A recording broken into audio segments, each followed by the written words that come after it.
Baie welkom by Agape Gemeente Aanlyn en dankie dat jy gekies het om by ons aanlyn diens in te skakel. My naam is Dawie van Skoor en ek is die gemeenteleier by Agape Gemeente en ek weet jy het soveel aanlyn opsies wat jy kan kies van wanneer dit kom by aanlyn dienste.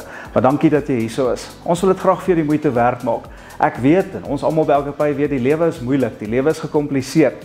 En daarom wil ons vir jou inhoud skep en vir jou inhoud gee wat jou kan toerus en jou kan help om hierdie lewe suksesvol te leef. So, ons hoop jy geniet die diens en as jy daarvan gehou het, deel dit asseblief met iemand anders.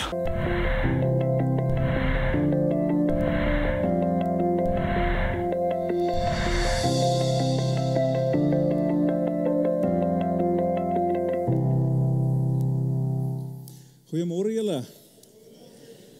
Baie welkom van my kant af ook. So lekker om julle vanoggend hier te sien. Ek het vanoggend die voorreg gehad, ek en Pieter van der Walt, ons was in Buffelspoort by die campus, Agape Familie Campus daar ook. Dit was vir my great geweest om daar ook 'n lekker vol gemeente te kon sien en sommer net die hartklop en die visie van hierdie gemeente met daai groep mense ook te deel. Ek sê vir hulle vanoggend, soos ek nou vir julle ook sê, ons is een gemeente op twee verskillende plekke. En dis amazing om te sien wat die Here nie net in hierdie gemeente doen nie, maar ook daai gemeente. Ja, en hulle volg ook hierdie reeks wat ons doen. Hulle is besig met dieselfde reeks daar, Kobus. So ons is vandag aan die einde van hierdie reeks. Ons land vandag die vliegtuigie met hierdie geen van die bogenoemde reeks. En as jy dalk vandag die eerste keer is en sê, "Ai, nou is dit soos nou het ek op die einde ingestap." Dis nou soos iemand wat in die laaste 10 minute van 'n fliek instap. So nou hoe gaan ek nou weet wat aangaan? Moenie worry nie, vandag wat ons gaan sê het niks, jy kan vandag ten volle vat sonder om hier te gewees het enige ander tyd nie. So almal wat genooi is, wat gekom het vandag, julle is so welkom hier. So wat ons mekaar gesê het, is dat ons wil kyk na wat dit beteken in hierdie reeks om Jesus te volg. So kyk na wat dit beteken, want Jesus het 'n uitnodiging aan elke mens gemaak, dat ons hom kan volg. En in hierdie reeks, as die van julle wat hier was, sal onthou, ons gaan nou so bietjie na 'n paar hoogtepunte kyk, ons gaan dit recap. En by the way, as jy nie vir die ander boodskappe was nie, of van hulle gemis het, gaan kyk dit asseblief op YouTube. Agape Gemeente se YouTube, subscribe daarso, deel dit met iemand as dit vir iets beteken het, dan gaan jy vinnig opvang. En ons het vir mekaar gesê, elke een word uitgenooi om Jesus te volg. Daar's nie net sekere mense nie, daar's nie 'n uitverkore groepie nie, dis net sekere mense, sekere plekke wat sekere manier lyk, sekere manier praat en so voorts nie. Almal word uitgenooi om Jesus te volg. Ons het vir mekaar gesê, dit is 'n uitnodiging nie tot religion nie, maar tot relationship. Die uitnodiging van Jesus om hom te volg is nie om 'n lysie af te tik en deur goedjies te gaan nie. Dit is nie onderhouding nie, van reëls en regulasies nie, dit is verhouding waartoe Jesus ons genooi het. Ons het vir mekaar gesê, om 'n sondaar te wees, diskwalifiseer jou nie. Want iemand sê dalk, maar ek is 'n sondaar, ek is nie op 'n goeie plek in my lewe nie, ek dien nie eers die Here nie. As jy weet wat ek doen, as Jesus geweet het waarmee ek besig is, sal hy my definitief nie vra om te nooi nie. O nee, dit diskwalifiseer jou glad nie. Dit is eintlik een van die voorvereistes om Jesus te kan volg. So, miskien sê jy wel, ek is op hierdie stadium twyfel ek, of ek is ongelowig, of ek het onsekerhede oor God, oor Christianity, oor hierdie pad, so ek kan hom ook nie volg nie. Nie het ons mekaar in die reeks gesê, dit is ook 'n voorvereiste, dit diskwalifiseer jou ook glad nie. Ons het mekaar gesê in hierdie reeks, dat wanneer jy Jesus gaan begin volg, dan gaan hy 'n vreeslose geloof in jou begin opbou. Ons het mekaar gesê, laas week het ons daaroor gepraat, as jy 'n volgeling van Jesus is, moet jy die spandrag van Jesus begin aantrek. Jy moet soos Jesus begin lyk. En wat is die spandrag van Jesus? Ons het dit gesien, dit is liefdevolle deernis, het ons gesê. Ons het gesê, sagmoedigheid is een van dit, verdraagsaamheid is 'n ander een, goedheid, vergifnis, liefde, onthou julle dit? Laasweek, so gaan dit met die outfit? Of is die van ons wat maandagoggend 11:00 toe sy uit? Dis okay, trek hom net weer aan die volgende dag. Just keep walking, just keep walking. Volg net die Here, trek net die outfit aan. Okay, so vandag, om hierdie reeks op te wrap, ons het die laaste paar kere wat ek hier gepraat het en geteach het en so het ons 'n vraag gevra en om beantwoord. Nou ons gaan vandag nie daai tradisie breek nie, ek gaan weer 'n baie belangrike vraag uithaal vandag en ons gaan hierdie vraag beantwoord. Nou as jy 'n jong mens is, as jy jonk is, wil ek vir jou sê, en is baie mense wat sê, weet jy wat, ek het al grys hare, maar ek is nog steeds jonk, hoe dit ook al sê. As jy jonk is hierdie vraag soveel te meer belangrik vir jou. En weet ek, jy is vanoggend op die regte plek. Jong mense, ek wil vir julle sê, want hierdie vraag kan 'n fenominale verskil in jou lewe maak. Nou hierdie vraag wat ons vanoggend gaan beantwoord, kry ons uit een van Jesus se encounters met sy eerste groep disippels. En hierdie disippels van Jesus, die eerste groep disippels van Jesus, het oorweeg en het ernstig opgevat en ernstig oorweeg om ietsie te doen wat die meeste van ons, die meeste van sy disippels deur al die jare heen ook ernstig al oorweeg het om te doen. Kan ek julle sê wat dit is? Hulle het ernstig oorweeg om hom te aanvolhou. Hulle het ernstig oorweeg om op te hou om Jesus te volg, net soos jy dalk. Julle wat ingeskakel is, by the way, baie welkom, julle is bly julle is hierso. Het ernstig oorweeg om Jesus te aanvolhou. En as jy dalk miskien vandag hier sit en jy voel ook dalk miskien in jou hart, ek weet nie of ek baie naby daar is om Jesus te aanvolhou of om op te hou om Jesus te volg nie, wil ek vandag hê jy moet hierdie vraag wat ons oor gaan chat vandag vir jouself eers afvra. Net soos die disippels van Jesus, die eerste disippels dit vir hulle self afgevra het. En ek glo daardie vraag kan 'n groot verskil in jou lewe maak. Want hierdie vraag het my, as ek hom vir myself afgevra het, elke keer reset geestelik. Elke keer het dit my laat regroup. Elke keer het dit my laat teruggaan en sê okay, ek dink nie ek moet dit doen nie. So wat ons vandag gaan doen, is ons gaan so 'n bietjie inluister op 'n gesprek van Jesus en sy disippels. As julle reg vir 'n bietjie eavesdropping, is julle gereed vir dit? Cool, so ons gaan 'n bietjie afluister. Jy weet wat in daai gesprek plaasgevind het. Nou, waar begin ons? Ons begin in Kapernaum. Kapernaum is 'n klein dorpietjie in die noordelike deel van die See van Galilea in Israel.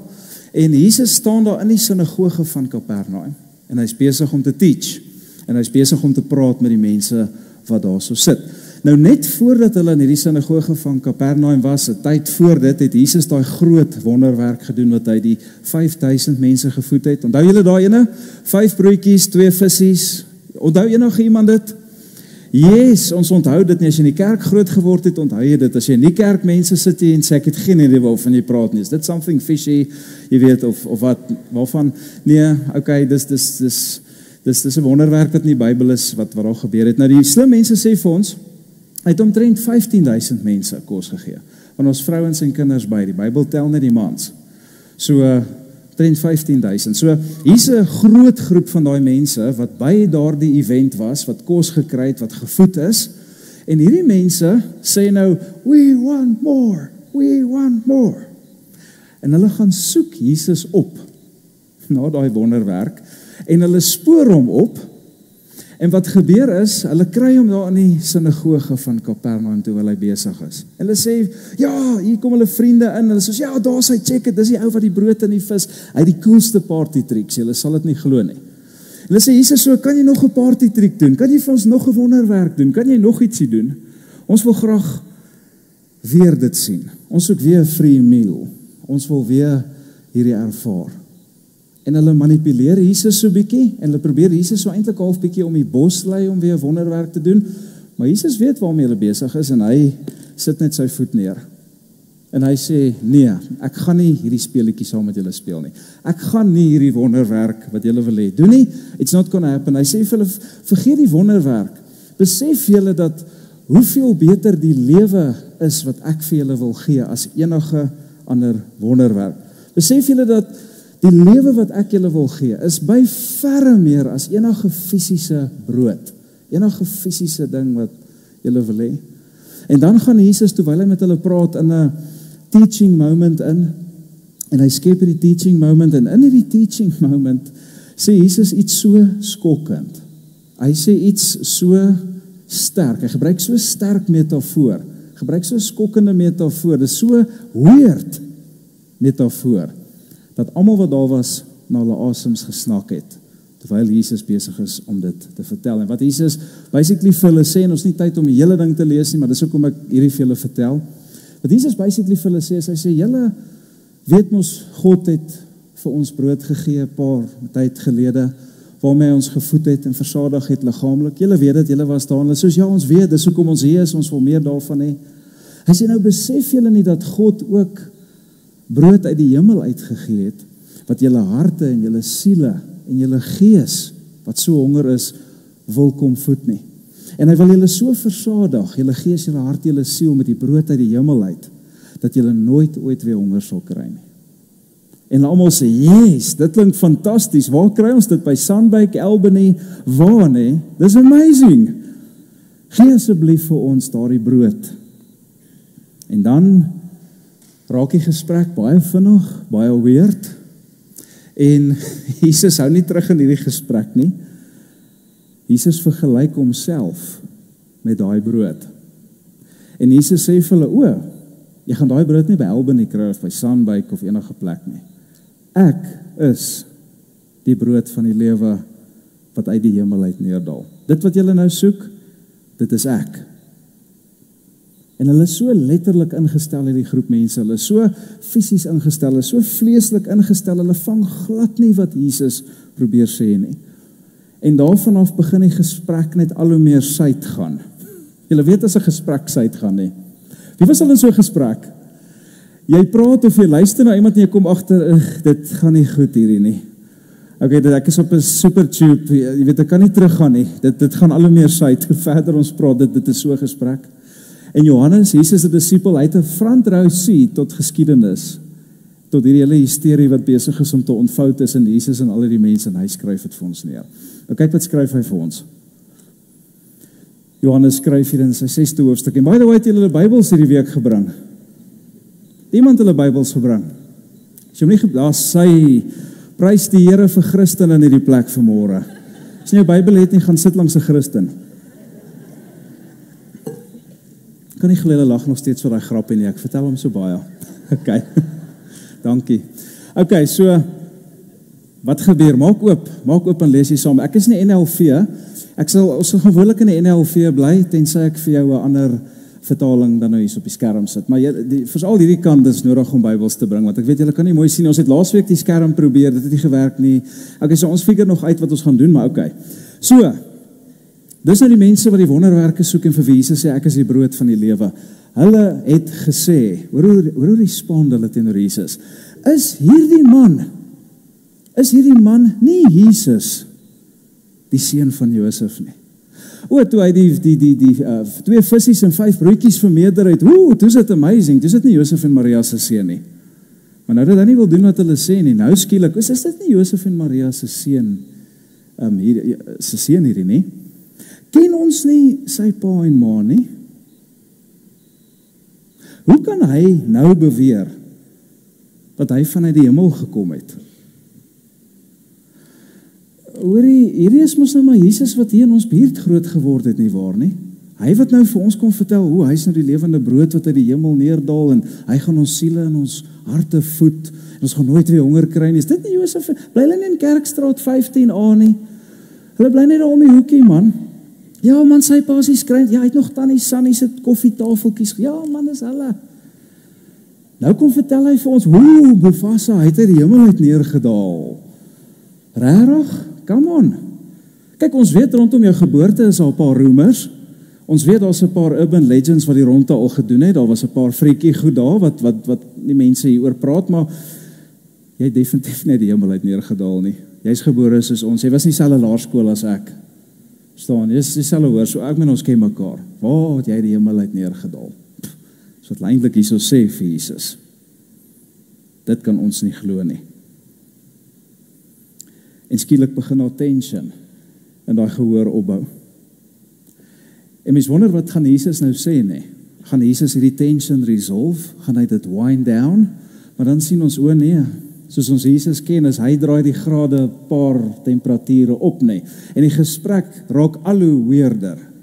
Hy sê, okay, is dit wat julle sê van my? Kom ek sê vir julle dit. Ek is die brood wat lewe gee. Die Latynse woord is ego eimi, daar 7 ek is uitsprake in die woord. Ek is die lewende water, ek is die goeie herder. Ek is die brood wat lewe gee, wat uit die hemel gekom het. As iemand van hierdie brood eet, sal hy vir altyd lewe. Die brood wat ek beskikbaar sal stel, is my liggaam. En ek dink dis waar 'n paar oomies daar gestaan het en gesê het, wat sê hy? Wat? Sy liggaam? Is dit wat hy sê? Nee, ek het dit gehoor, ek hoor verkeerd. Dan gaan hy verder, hy sê, dit doen ek ter wille daarvan dat die wêreld kan lewe. Die Jode, kyk wat sy reaksie, die Jode het toe heftig onder mekaar begin stry en gesê, hulle begin toe nou praat, maar hoe kan hy dit sê? Wie dink hy is hy? Nou skielik is hy net uit die hemel uit nie. Nou skielik is dit nou moet ons sy liggaam eet. Hoe weird is dit? Nee man, en dis amper soos 'n munisipale vergadering waar die burgemeester is en ons is chaos narik, nee, almal skree. Heftig begin dit het rof geraak. Ek dink 'n paar ooms het baadjies begin uittrek. Luister, Koos, ek sê vir jou. So, hoe kan hierdie man sy liggaam aan ons gee om te eet? 6. Dis gross man, sy liggaam. Nee, Jesus bly nie stil nie. Jesus join hierdie gesprek. Jesus het toe gereageer. Nee, ek wil graag net vir julle noem, ek weet nie wat, ek dink julle moet net dink en net onthou, ek verseker julle, as julle nie die liggaam van die seun van die mens eet, en sy bloed drink nie, het julle nie deel aan die lewe nie. En hier gaan die weirdo meter net al hoe verder nie. Almal is soos, what, Twilight, Vampire Diaries, dit is 'n weird story. Okay, wie my liggaam, want ek meen jy lees hierdie goed in die woord en mens dink, hoe sou jy gevoel het julle? Imagine net Jesus sê dit vir jou, as jy nie my liggaam eet en my bloed drink nie, hoe sou jy gereageer het daarop? Jy sê nee, ek sou dadelik geweet het, dit is geestelik bedoel gewees. Okay, really. So, hy sê wie my liggaam eet en my bloed drink, besit die ewige lewe en ek sal hom op die laaste dag opwek. En by the way, die Fariseërs, Sadduseërs het nie geglo in 'n fisiese opstanding, dit is nie 'n konsep eers nie. Jesus hou net aan die zingers ingooi hierson nie. My liggaam, hoor hoe sluit hy af, hy sê dit oor en oor nie, dis asof hy escalate dit, hy sê, my liggaam is egte voedsel, en my bloed is egte drank. Ek dink dis waar 'n paar tannies hulle kinders aan die hand gryp en sê, nee, nou gaan ons huis toe. Hierdie raak net te rof, die party raak te rof, en vat ons kinders hier uit. Ek meen, kan julle dink wat die mense moes dink toe Jesus dit sê? Wat? Sy liggaam is egte voedsel en sy bloed is egte drank. Wat is fout met die ou? Waar het hy nou los die? Hy het nou so goed gedoen en nou sê hy sulke goed. Is hy van sy sinne beroof? Wat is fout met hom? Want hulle het heftig gestry onder mekaar. Nee, hy sê hy lift gaan nie heeltemal tot bo nie. Daar's heeltemal iets fout daarso nie. Hulle begin onrustig raak, hulle begin onder mekaar murmureer, hulle hits mekaar aan, julle weet mos hoe gaan dit, ja, kan jy glo, nee, hulle hits mekaar aan. En obviously weet ons vandag, wat 2000 jaar terug na hierdie gesprek luister, weet, Jesus praat in 'n geestelike sin hiervan. Jesus praat van die voedsel wat sy liggaam se dank is, hy praat van geestelike voedsel, wat ons geestelike lewe gee, nie net die ewige lewe nie, maar ook die lewe terwyl ons op pad is hemel toe, nee, die abundant life, dis eintlik 'n geestelike voedsel wat hy van praat, sy liggaam, sy bloed, sy kruisiging, dit wat hy sou doen is vir ons geestelike voedsel, waar ons sonder nie kan lewe nie. Maar hierdie ouens het dit nie geweet nie, en Jesus is besig om die crowd te verloor hierson nie. Mense begin opstaan en uitstap, daar's tannies wat hulle handsakke vat en loop. Sê, nou vat ek my handsak en ek loop, hulle stap daar uit die sinagoge uit nie, hulle is nou moeg hiervoor. En kan julle imagine hoe die disciples moes gevoel het nie? Net 'n paar dae terug was hulle op die kruin van die golf gewees. Vissies en brood en ja, dis awesome en wonderwerke en tekens en almal wil Jesus gryp en hom koning maak, die Messiah maak, dis great gewees en nou met een preek is hy besig om met die hele movement te tank. Ek dink dit was waar hulle half op daai stadium was. Johannes skryf ons wat gebeur verder, vers 60. Ek jump 'n paar verse, ek vul dit so in, maar asseblief gaan lees dit by die huis, gaan sien presies wat daar gebeur het, lees die hele ding. So, toe baie van Jesus se disippels dit hoor, dit wat hy teach, dit wat hy sê, het hulle gesê, hierdie boodskap is te kras. Wie kan daarna luister? Weet julle hoeveel mense sit vandag nog voor Jesus, hoeveel mense hoor nog steeds Jesus se boodskap en sê hierdie, nee wat, hierdie boodskap is te kras, hierdie is te moeilik, is te hard, is te taaf, nee wat, ek sien nie kans vir dit nie. Kom ons druk die unfollow knoppie, kom ons druk die unfriend knoppie, dis te hard, dis te kras, ons sien nie kans vir dit nie. Weet jy wat beteken die woord luister hierso in die Grieks? Dit beteken iets vat of dit te vat, te omarm, daarmee saamgaan of geassosieer te word. Wat hulle basically sê is, hierdie woord is te moeilik om te omarm. Hierdie woord is te moeilik om geassosieer mee te word. Dit is te kras om saam met hierdie te gaan, om dit te vat. Ons sien nie kans om hierdie te vat nie. En ek dink op hierdie stadium met die disippels begin ongemaklik raak. Ek dink op hierdie stadium met hulle senuweeagtig begin raak, nê. En ek sien in my geestesoog, jy weet, hoe hulle dalk miskien gedink het, dalk miskien Johannes en Jakobus het dalk gedink, miskien moet ons net opstaan en vorentoe stap en vir Matteus sê, Matteus, vertel 'n paar SARS jokes, en terwyl jy dit doen, luister, Jesus kan, ons het vandag, ja gesels, kom gaan net hier, gaan chat. En Jesus het dalk gedink, as hy een kant kom staan by hulle, kan hulle vir hom sê, Jesus, asseblief, kan jy net 'n ander metafoor gebruik? Kan jy asseblief net 'n ander gelykenis vertel om hierdie mense te teach? Gooi nog 'n paar saligsprekinge in. Dit was 'n great hit gewees. Okay?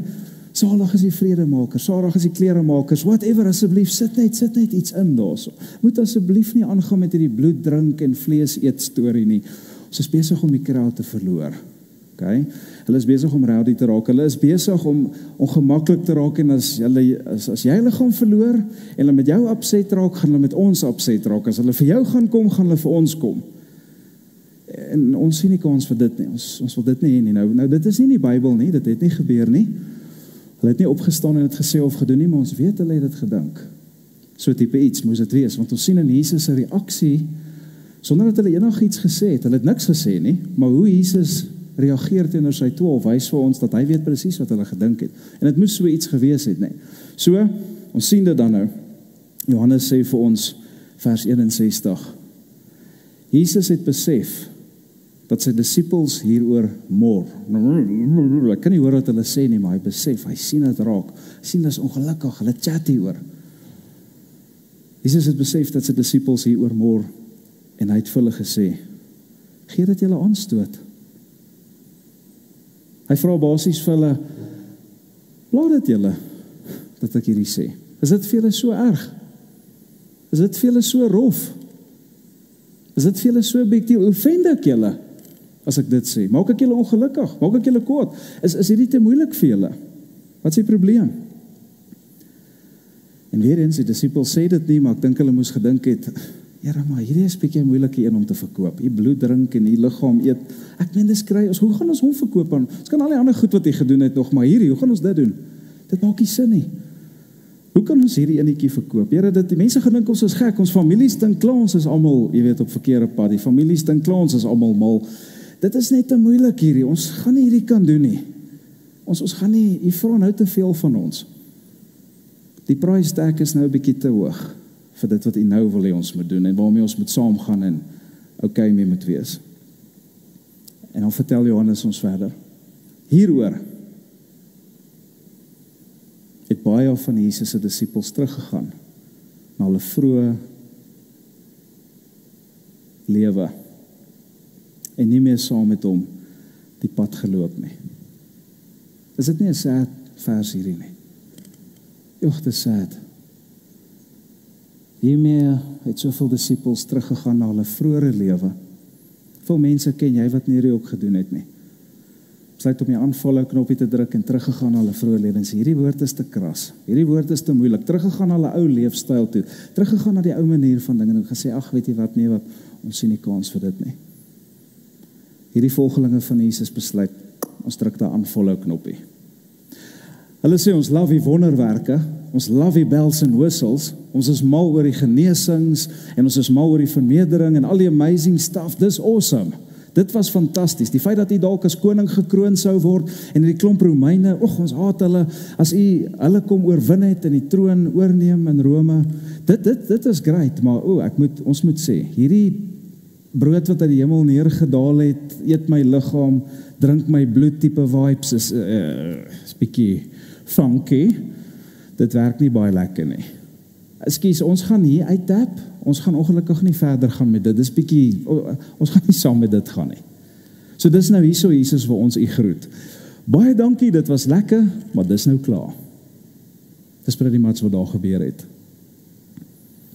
En kan julle dink, hier sit die 12 disippels, daar staan die 12 disippels, hulle sien hoe hierdie mense een vir een besig is om weg te slip, hoe die banke begin leeg raak, die stoele begin leeg raak.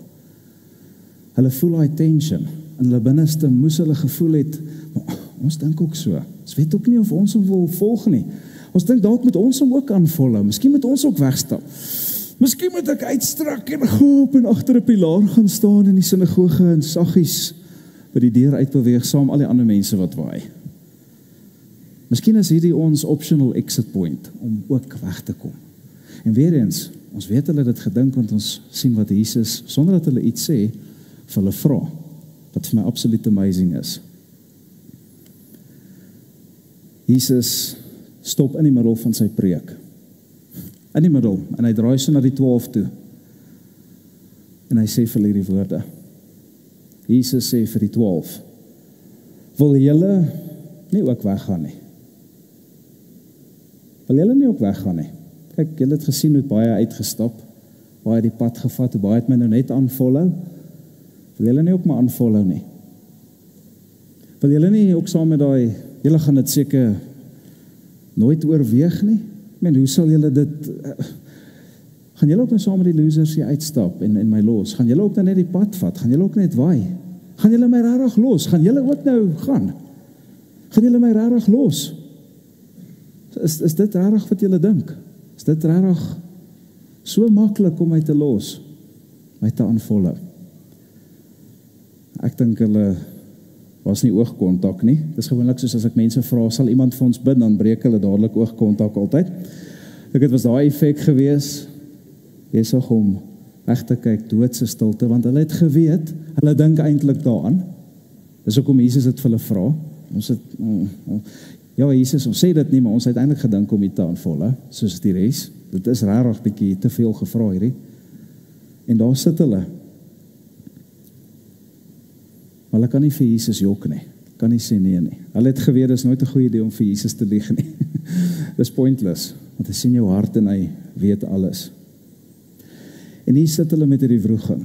Hulle is in hierdie omstandighede, hulle is in hierdie situasie, hulle beleef hierdie tension, hulle weet in hulle harte, hulle sal dalk miskien van hulle definitief sou, om dalk nou sou wou aanvolhou, as hulle kon, en hulle is in hierdie tension, en ek wonder hoeveel van ons wat vandag hier sit ook in jou lewe in daai situasie, wat ingeskakel is. Hoeveel van ons sit vandag en jy's op daai plek, daar's dinge in jou lewe, daar's goed wat jy mee besig is, daar's dinge wat gebeur het, en jy beleef hierdie tension van, ek weet nie of ek kan sien vir hierdie nie, ek weet nie of ek wil aangaan nie, ek weet nie of ek hierdie pad verder wil stap nie. En jy sit ook vanoggend, jy het dit vir niemand gesê nie, jy het nie vir jou vrou of jou man gesê nie, niemand weet dit, jou klein groep weet dit nie.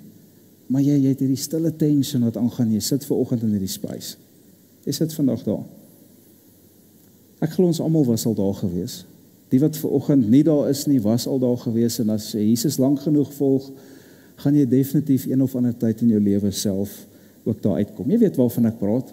Daai oomblikke wat jy in jou lewe ervaar, weet jy, dit raak nou net te ongerieflik of ongemaklik om Jesus te volg. Weet jy wat, op hierdie stadium is net te vernederend om Jesus te volg.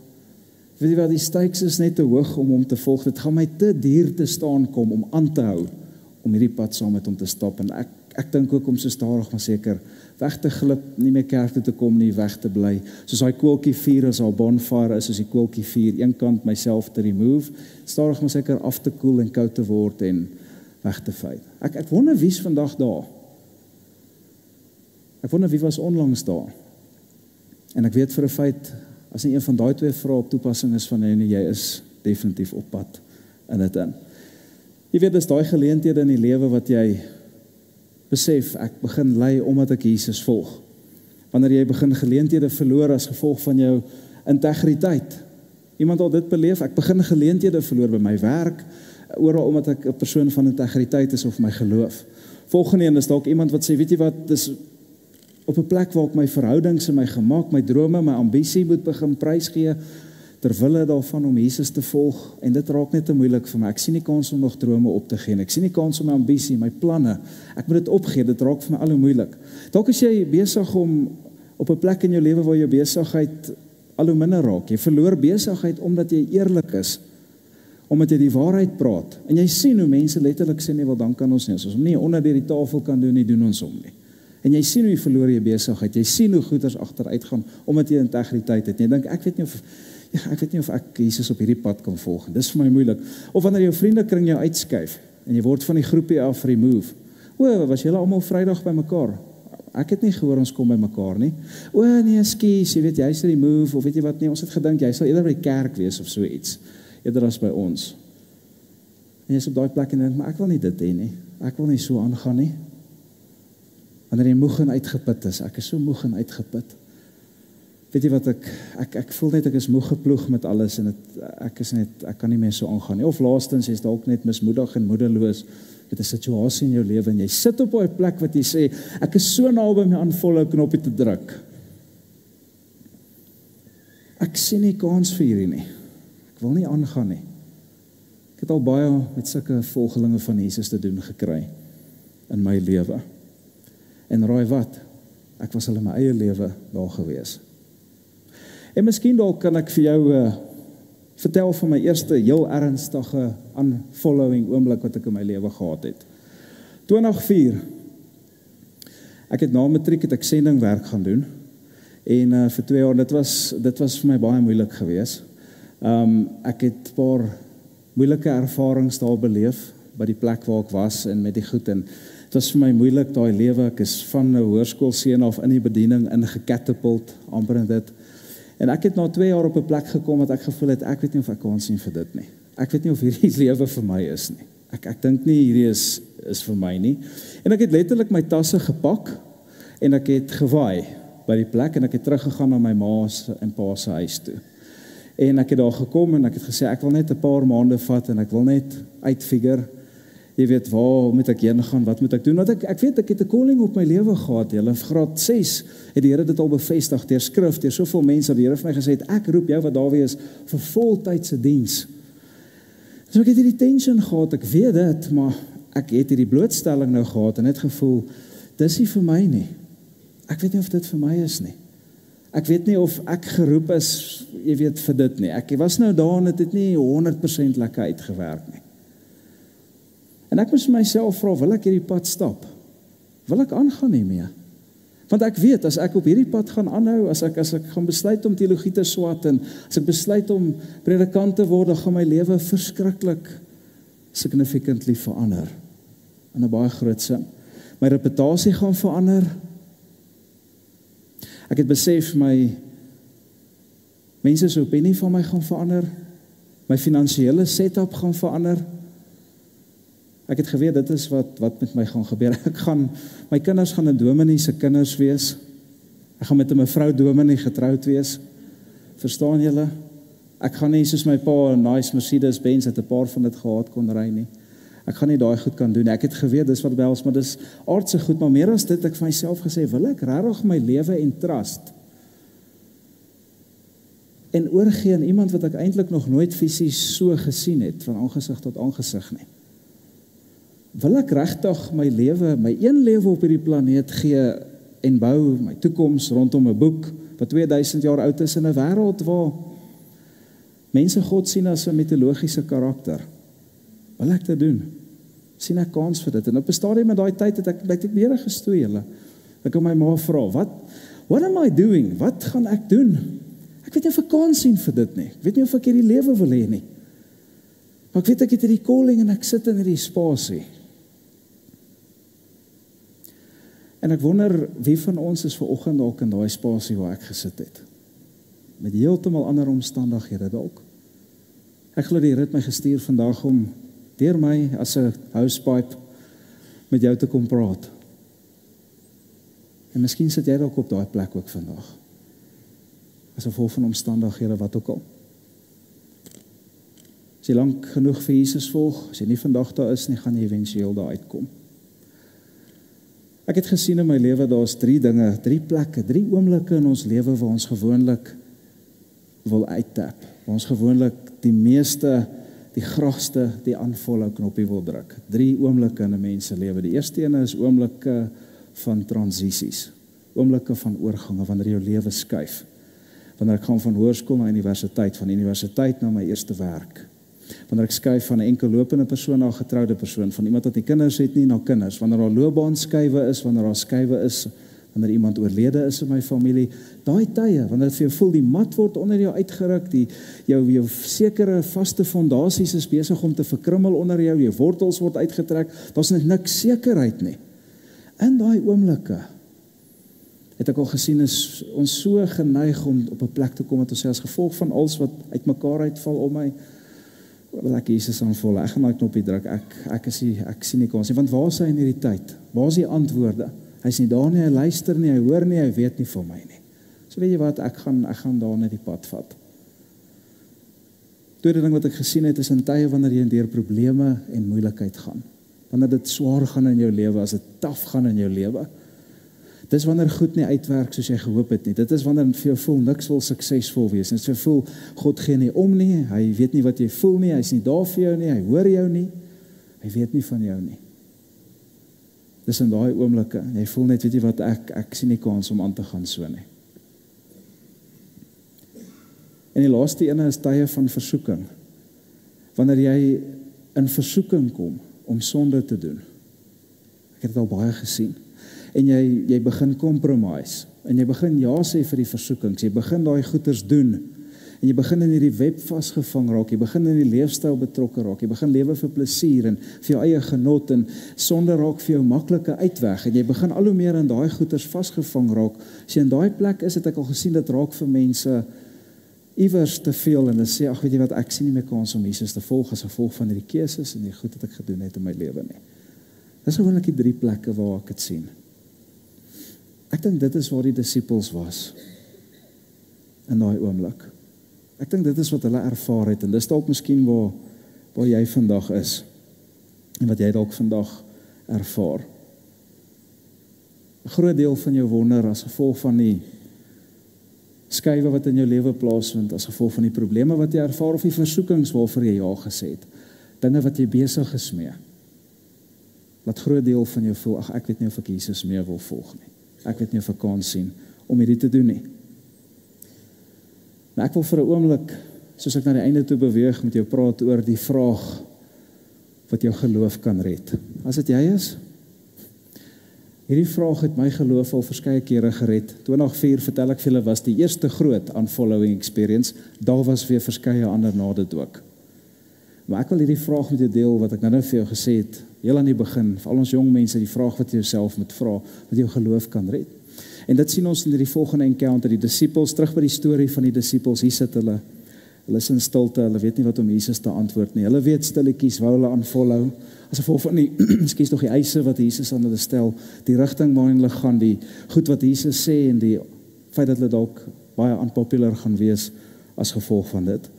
En dan, skielik tussen hierdie groepie 12 disippels wat hier sit, praat ou Petrus, en hy antwoord Jesus se vraag met 'n vraag, en hierdie is, wil ek vandag, hierdie is 'n life-changing vraag, okay? En Simon Petrus antwoord hom, Here, na wie toe sal ons gaan? Na wie toe sal ons gaan? U het die woorde van die ewige lewe. Here, ons voel lus om te gaan. Ons weet nie of ons kan sien vir die roete saam met U nie. Ons het dit oorweeg dalk. Maar Here, waarheen sal ons gaan? Na wie toe sal ek gaan? Watse alternatiewe het ons?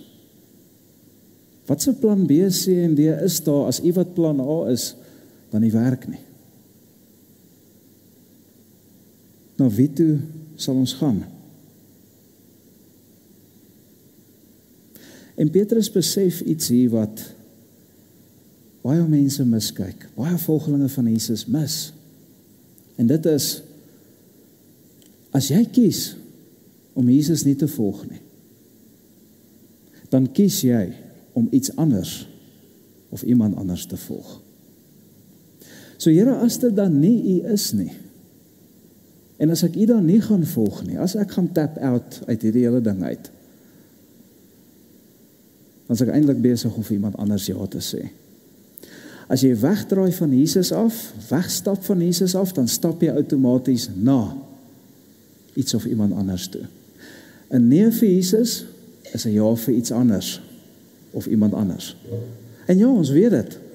Dit is nie maklik om Jesus te volg nie. Ek meen, jy het geen waarborge, veral in hierdie lewe, dat dinge vlot gaan verloop, of reg gaan nie, daar is niks guarantees nie. Jesus, ons het laas keer gekyk, julle gaan swaar kry in hierdie wêreld.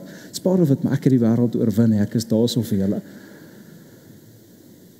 Dis moeilik, sê Petrus.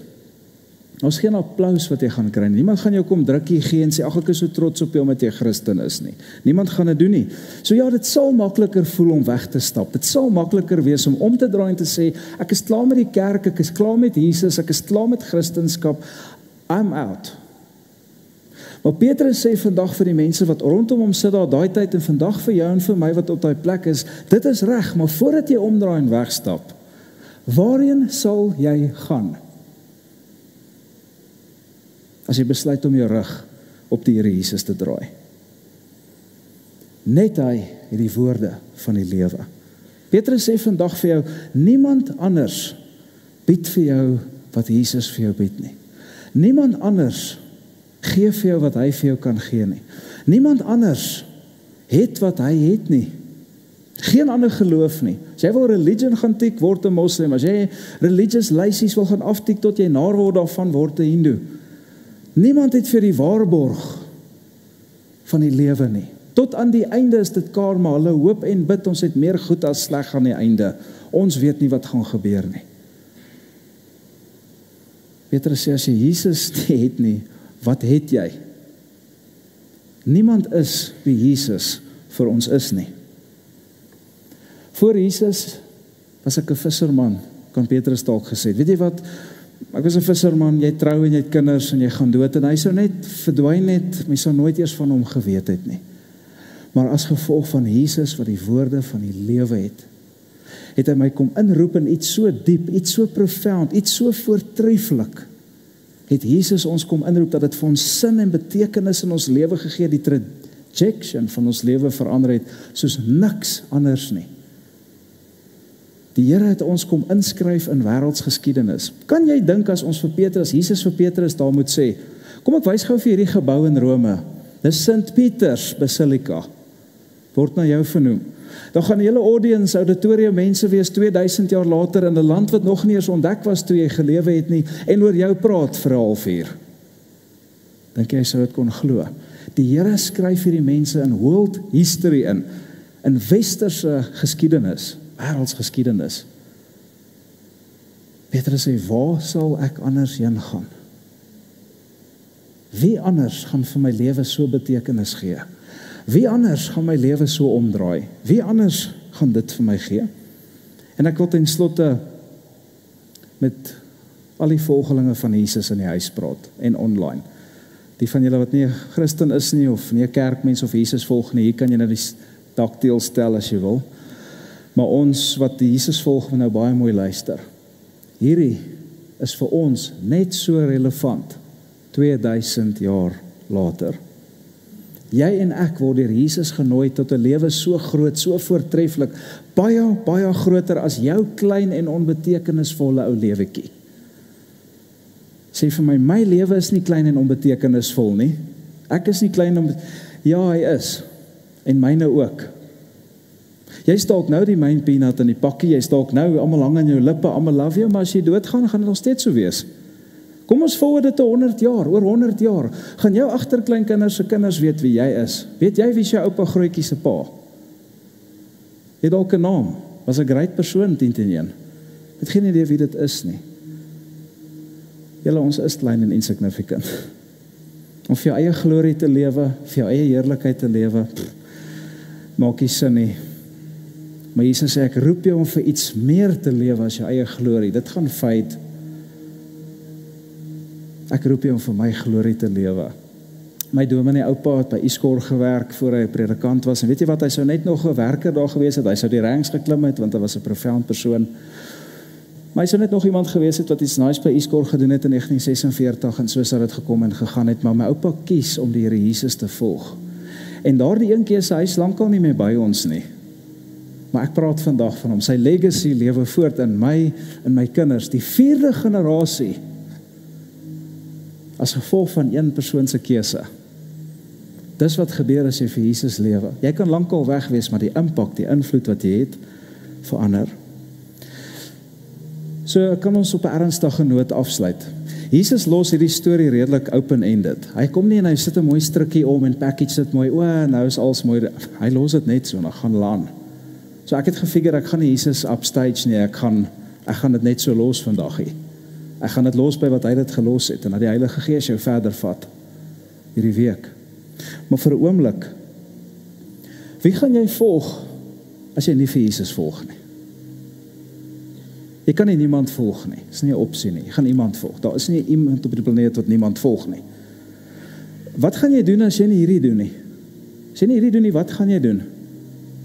Dink jy regtig, daar's iets so bevredigends in hierdie wêreld anders as Jesus, dat jy eendag na 100 jaar of 80 of 50 jaar gaan terugkyk en sê, ek is so bly ek het my rug op die seun van God, die redder van die wêreld gedraai vir hierdie, fill in the blank, vir daai vrou, vir daai status, vir nog 'n huis, vir die besigheid, vir 'n status, wat ook al dit mag wees. Dink jy regtig jy gaan terugkyk en sê, ek is so bly ek het Jesus gelos vir dit? Dink jy regtig so? Dalk nou, kom ons skiep 50 jaar, 25 jaar, dan kyk ons weer, of jy nog steeds dieselfde gaan voel. Hier's wat Petrus geglo het, en dit wat ek vandag glo. As jy kies om Jesus te gaan unfollow, deur jou lewe, deur keuses wat jy maak, deur goed wat jy doen, gaan na 'n dag kom in jou lewe, daar gaan 'n oomblik in jou lewe kom, wat jy gaan terugkyk na die dag toe jy besluit het om Jesus te unfollow, en sê ek wens ek kon teruggaan na daai dag toe, en dit verander. Ek wens ek kan 'n do-over kry. Gaan 'n dag in jou lewe kom, wens ek kan 'n do-over kry. Daar is nie 'n do-over nie. Jy kan enige tyd na Jesus toe kom, maar jy kan nie daai seisoen van jou lewe aandoen nie. Jy kan nie die goed wat jy aangevang het sonder Jesus, experience het sonder hom, jy kan dit ongelukkig nie aandoen nie. Jy kan enige tyd na Jesus toe kom, dit moet jy weet vandag. Maar daar gaan 'n oomblik in jou lewe kom wat jy sê, ek wens net ek het dit nie gedoen nie. Ek wens ek het hom nie aanvolhou nie.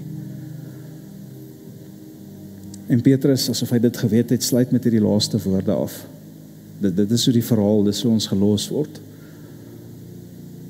Hy sê daarso, Johannes 6 vers 69, ons is daarvan oortuig en weet dat U die Heilige van God is. Here, na wie toe sal ons gaan? U die woorde van die ewige lewe.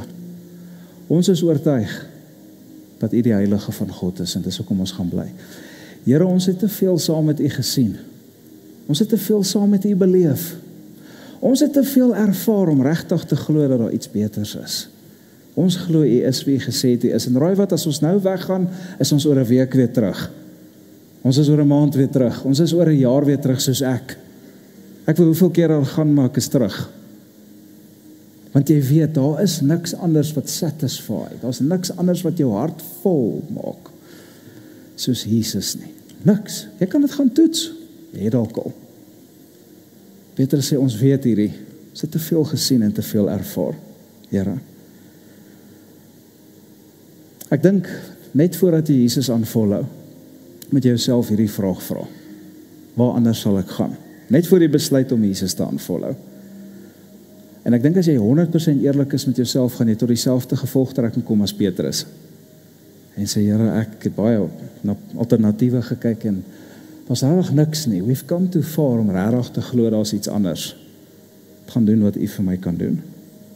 En weet jy wat, dit gaan jou keer om uit 'n seisoen van jou lewe uit te stap. Dit gaan jou baie pyn spaar, gaan jou baie verwyte spaar, gaan jou baie trane spaar in jou lewe. Dit gaan jou keer om terug te kyk op 'n seisoen en te sê, ek wens net, ek kan 'n do-over vir hierdie seisoen kry wat ek weggestap het van Jesus af. So ek vra jou weer, as dit nie Jesus is nie, wie is dit? As dit nie hierdie is nie, wat is dit anders? Wie anders bied jou die ewige lewe? Wie anders nooi jou uit in 'n storie groter as jou eie?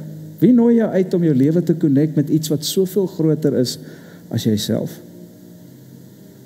Voor jy wegstap, oorweeg net hierdie vraag asseblief. As Jesus vir jou vraag, gaan jy ook gaan? Antwoord op met die vraag, ek oorweeg het, Here, maar waar sal ek gaan? Gesien dis wie hy is. Jy skuld jouself daai antwoord. En jy weet hierdie. Jy het te veel gesien en te ervaar en beleef om regtig te glo dat dit die beste is. En jy weet ook vandag, as jy weg gaan stap, gaan daar 'n oomblik in jou lewe kom wat jy gaan terugkyk en sê, ek wens ek kan teruggaan na daai oomblik toe ek hom aanfollow het en dit net verander. Follow Jesus. Here, dankie dat ons sommer net in hierdie oomblik kan sit vandag. En Here, ons moet saam met Petrus stem. Ek moet saam met hom stem, Here. My oomblikke wat ek het oorweeg het om te aanfollow, want ek was al daar. U weet, U ken my. Here, het ek maar ook gesê, waar sal ek dan nou gaan? Wie anders het die woorde van die lewe? Waar gaan ek vervulling kry? Waar gaan ek dit kry wat U vir my gee? En elke keer, Here, nou baie gesoeg en gesweet, moes ek soos Petrus sê, U is wie U is, en ek glo U is wie U gesê het U is.